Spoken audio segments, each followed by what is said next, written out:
Update for you tonight in the criminal court offshoot to the ongoing impeachment proceedings against President Trump. As you know, 4 guys have been charged in that criminal case for allegedly illegally funneling foreign money to Republican candidates and campaigns. As of Friday, we were able to report that 3 of them had made bail. Only one guy, the guy on the far left of your screen, Lev Parnas, the guy who went as Rudy Giuliani's date to President George H.W. Bush's funeral. As of Friday night, Lev Parnas was the only one who was still in custody while all the others had bailed out. Well, now we can tell you, as of today, Mr. Parnas is also out. He was released this morning on a $200,000 cash bond. He's reportedly under house arrest. He has to submit to GPS monitoring. Mr. Parnas, Lev, and the man he was arrested with, Igor Fruman. The 2 of them are due in court in New York the day after tomorrow to be arraigned, and that's while they'll both enter a plea for the first time.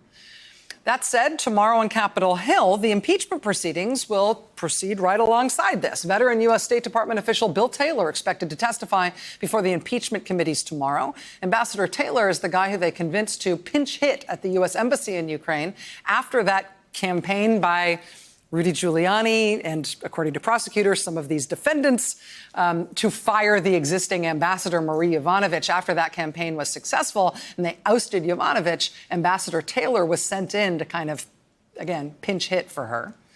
Ambassador Taylor's real claim to fame, though, may be as the author of the most refrigerator magnet-friendly text from this whole scandal. He's the one who said, quote, "I think it's crazy to withhold security assistance for help with a political campaign."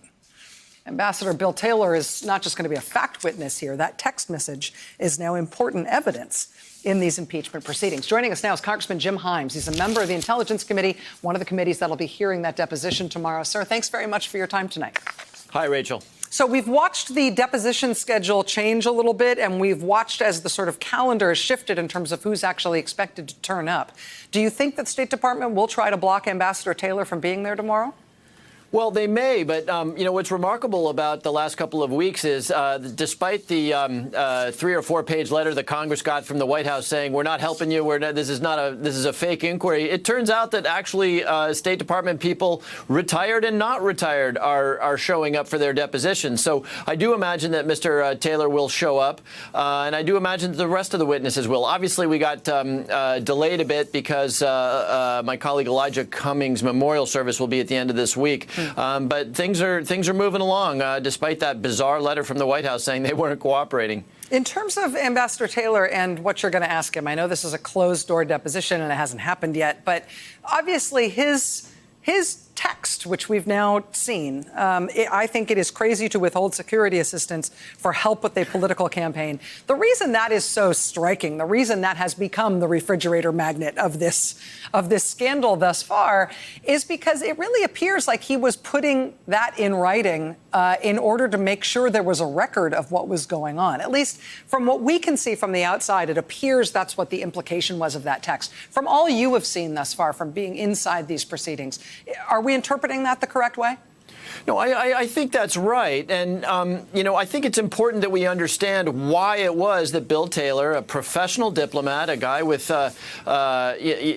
diplomacy to do, not anybody's political interest to look after, twice in 2 separate texts said, my God, what are we doing here? Some version thereof. We need to understand why he got that impression. Why did he think there was a quid pro quo? I would point out, Rachel, that, when the chief of staff gives a public press conference in which he says, yeah, sure, there was a quid pro quo. And when the American people can read the transcript in which the president says that, hey, will you do me a favor, though, the facts are not really in dispute. So when you step away from tomorrow's testimony, I do think we've got a little bit more work to do to understand exactly who helped implement the orders to withhold the military aid, to withhold a White House meeting for the new president, who was in that line of command. And by the way, we don't talk about it much, but one of the truly bright lights of the diplomatic service, Marie Yovanovitch, was dismissed from her post in Ukraine. The dismissal of an ambassador is a pretty big deal. The Secretary of State would generally know about that sort of thing.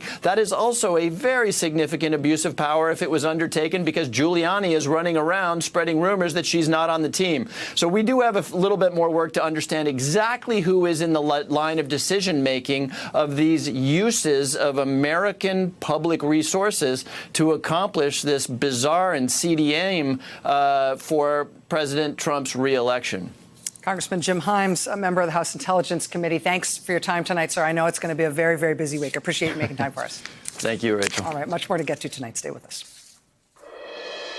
Hey there, I'm Chris Hayes from MSNBC. Thanks for watching MSNBC on YouTube. If you want to keep up to date with the videos we're putting out, you can click subscribe just below me or click over on this list to see lots of other great videos.